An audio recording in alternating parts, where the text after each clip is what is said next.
Good afternoon everyone. We are the group 4 and we want to discuss about the ranks, position, staffing pattern and job description. So the first is, what are the security personnel ranks, position, staffing pattern and job description?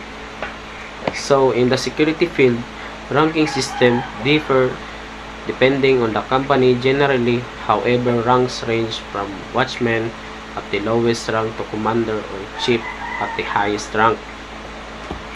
For example, yung mga bangko is nangangailangan sila ng mga high security personnel, yung malalaki na yung mga ranggo, dahil yung dapat na babantayan nila is pera ng mga tao.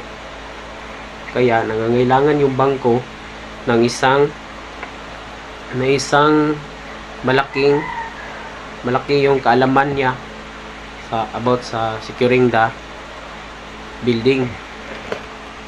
So yung trabaho din ng malalaki na yung mga ranggo is naghahanap sila ng mga security personnel na tagabantay din, o yung mga lower ranks, to do each duties to secure the building, or yung tagabantay tuwing gabi or umaga, yung mga nasa harap ng bangko, yung may dalang armas, is may set sila na duties na binibigay ng kanilang commander na dapat nilang sundin. Next is, what is ranks? Ranks refer to the hierarchical position or level of an employee within the organization. It typically indicates the level of authority, responsibility, and decision-making power that an individual holds.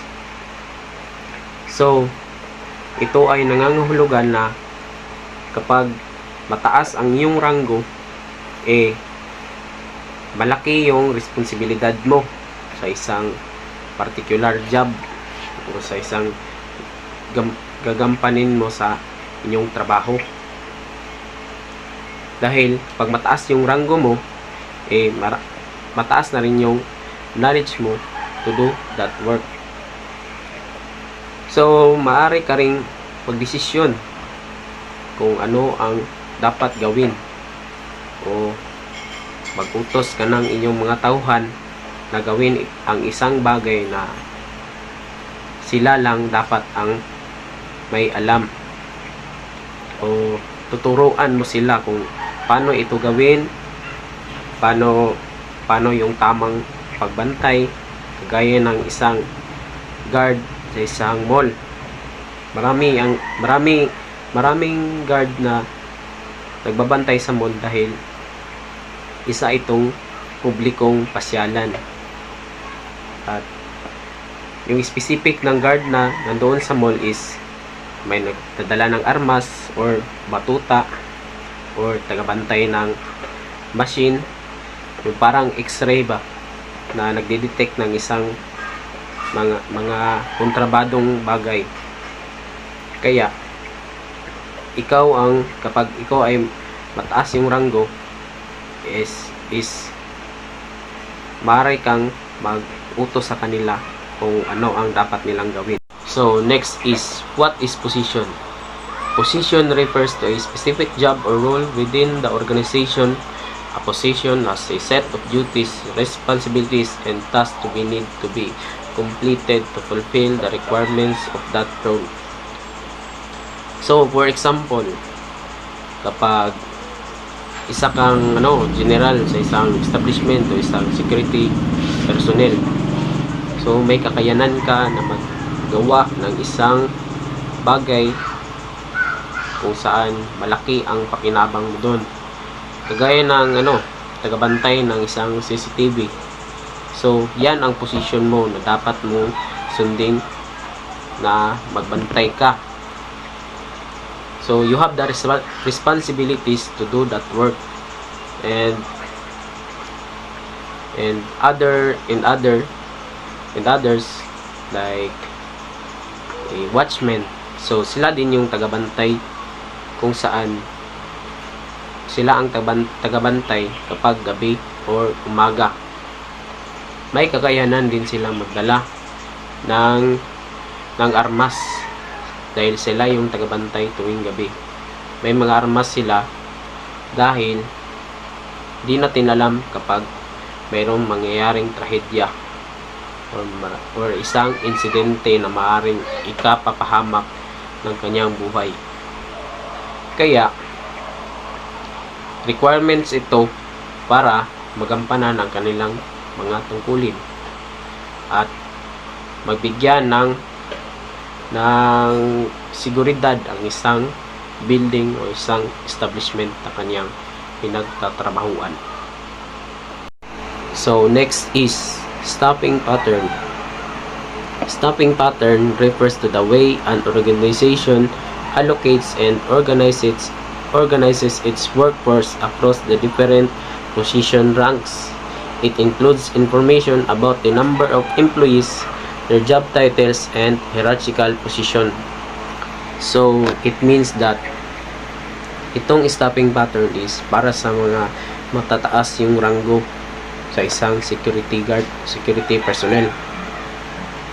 Dahil sila ang may kakayanan na mag-utos sa kanilang mga tauhan para sumunod o para magbantay sa isang establishment o isang building na kung saan may mga mahalagang bagay katulad ng pera o pagmamayari ng isang maraming individual o kagaya ng bangko. So, may isang mataas yung ranggo na naka-duty o naka-assign dyan. Tas, kukuha lang siya ng mga tauhan para utusan niya na gawin ang isang bagay na ito. Katulad ng magbantay kapag gabi or umaga. So, sila ang nag-utos o sila ang nagtuturo sa isang security guard kung paano ang tamang paraan upang mabigyan ng tamang proteksyon ang isang establishment o isang building. Job description. A job descriptions outline the tasks, duties, and responsibilities associated with a particular job position. It includes information about the expected qualifications, experience, and skills required for the position, as well as the reporting structures or expectations for performance.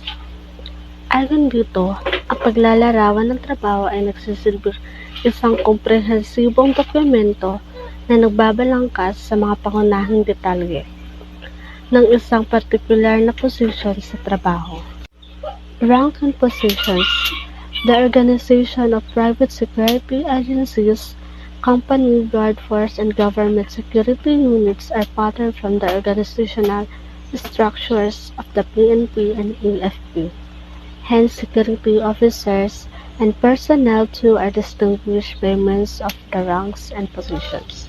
Ang ranggo at posisyon ay terminong ginagamit upang ilarawan ang opisyal na katayuan o antas ng awtoridad ng isang tao sa loob ng isang organisasyon. An example of rank and position can be seen in a corporate settings kung saan ang mga empleyado ay tinalaga ang iba't ibang posisyon sa loob ng strukturang organisasyon. Tools to establish a chain of command, determine decision-making authority, and clarify roles and responsibilities. Security Director, Agency Manager, Chief Security Officer responsible for the entire operation and administration management of the security agency. Ang isang Security Director ay responsible para sa pagpapatupad ng pagkalahatang patakaran sa seguridad ng isang organisasyon. Ang kanilang layunin ay upang matiyak ang proteksyon ng mga tao, mga ari-ari at impormasyon. Sila rin ang nagpapatupad ng mga protokol ng seguridad, pamamanupaktura ng mga team sa seguridad, pagsusuri ng mga panganib at mga panatili ang isang ligtas na paligiran. Security Executive Director, Assistant Agency Manager, Asset Chief Security Officer. Ang papel ng isang Security Executive Director karaniwang naglalaman ng mataas na antas ng pamumuno at strategic responsibilidad sa loob ng isang organisasyon ng seguridad. Mga ito may tungkulin sa pag-unlad at pagpapatupad ng kumpletong mga patakaran at mga programa sa seguridad. Ang Security Executive Director ay nagtatrabaho sa iba pang mga executive upang ihalagahan ang mga hakbang sa seguridad sa pagkalahatan. Security Staff Director for Operation and Staff Director for Administration, the Staff Director for Operation, Assistant of the Security Manager for the Offensive. Ang isang asset Security Director ay responsible para sa safe ng mga assets ng isang organisasyon na kung saan ay kabilang ang pisikal na ari-arian, intellectual property at iba pang mahalaga mga pangangailangan ng pag-unlad at pagpatupad ng mga estratehiya upang protektahan ang mga ari-arian mula sa pagkasira o walang autorisadong pag-ahasis. Security Supervisor 3, Detachment Commander is the field or area commander of the agency.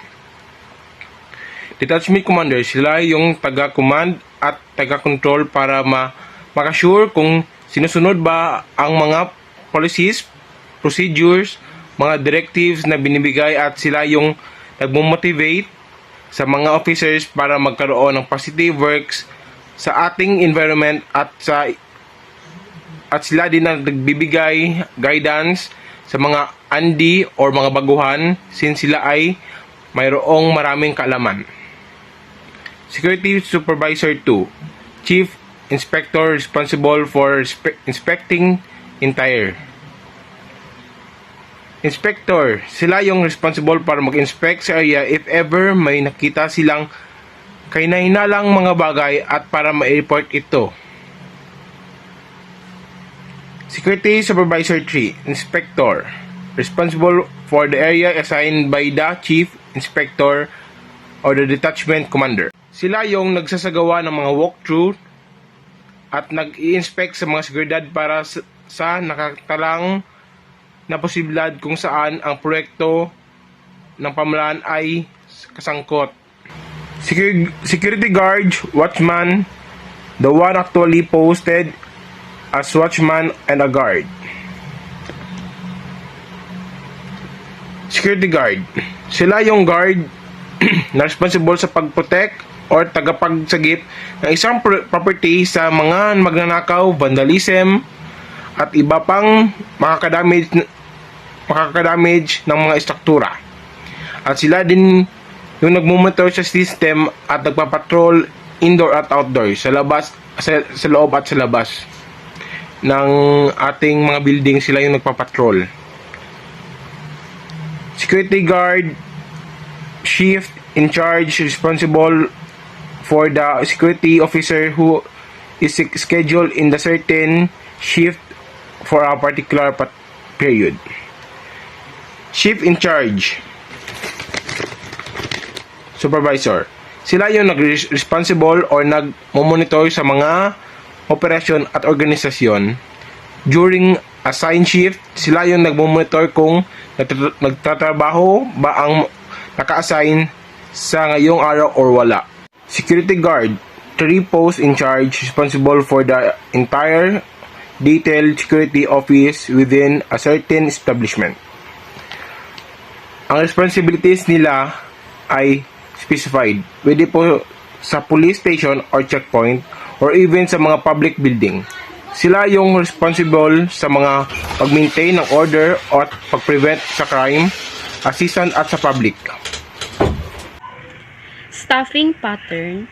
Staffing and security personnel refers to the process of selecting, hiring, and organizing a team of individuals who are responsible for maintaining safety and security in an organization or facility.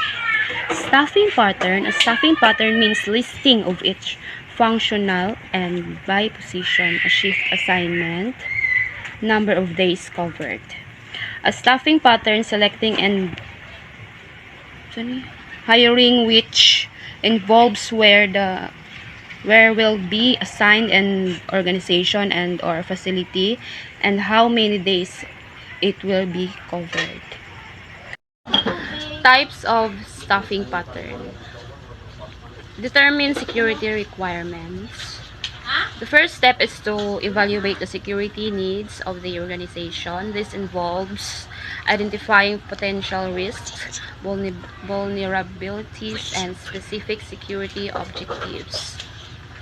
This assessment helps in determining the appropriate number and types of security personnel required. Types of staffing pattern. Evaluating security needs. It is the legal and regulatory compliance, the potential threats and risks, and the security goals and priorities. By determining security requirements, we need to know the potential of a security personnel, which include awareness, training, and also education. Recruitment and selection. The organization then initiate the recruitment process to attract qualified candidates. This can involve advertising job openings, conducting interviews, background checks, and verifying credentials. Ang organisasyon ay nagsisimula ng recruitment para makakuha ng qualified na kandidato. Kasama ang pag-advertise ng trabaho, interview, background checks, at pagsusuri ng credentials. Training and development. After the selection process, individuals receive training based on their specific job roles. This can include orientation to the organization security procedures, training on emergency response protocols, and familiarization with applicable laws and regulations. Pagkatapos ng selection process, tinatanggap ng mga individual ang pagsasanay batay sa kanilang partikular na trabaho. Kasama ang orientasyon sa security procedures ng organisasyon, pagsasanay sa emergency response protocol, at pagsasanay sa mga naaangkop na batas at regulasyon. Deployment and scheduling. Once the personnel are trained and ready for duty, they are deployed to their design areas. Staffing schedules and rotation are established to ensure adequate coverage at all times, considering factors such as shift patterns, peak hours, and seasonal change in security requirements. Kapag tapos na ang pagsasanay ng mga tauhan at handa na sila para sa trabaho, sila ay ipinadadala sa kanilang itinakdang lugar. Sinusunod ang mga oras ng trabaho at pagpapalit-palit ng oras para tiyakin na laging may sapat na tao. Alinsunod sa mga oras ng trabaho, mga oras na pinakamataas na kagipitan at mga pagbabago sa pangangailangan sa seguridad ayon sa panahon. Supervision and performance management.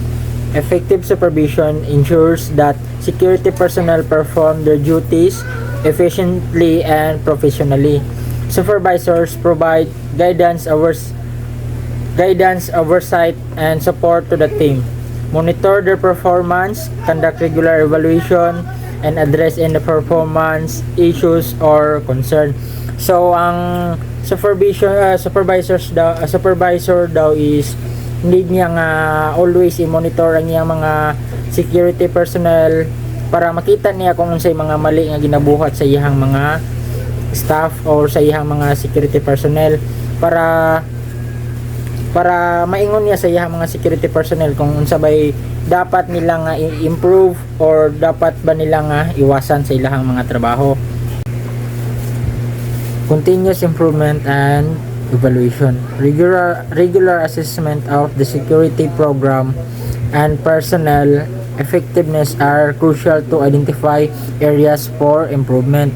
So kani siyang continuous improvement and evaluation is pareha lang siya sa supervision and performance management. The-focus lang gyapon sila sa ilahang mga security personnel nga mag-improve og sa continuous improvement and evaluation is regular nila gina-assess ilahang mga security. Regular sila nga gakuan og mga security program and personnel para sa epektibong nga pag-identify kung asa ang need nga i-improve sa ilahang mga security personnel. Staffing and job description. The structure of the PSA, CSF, and GHU also follow a vertical line staff model. The pattern of the staffing and their respective job description are based on Section 2 Rule Number 7 of Republic Act 5487. This act, also known as the Act to regulate the organization and operation of the private detective, watchman, or security guard agencies.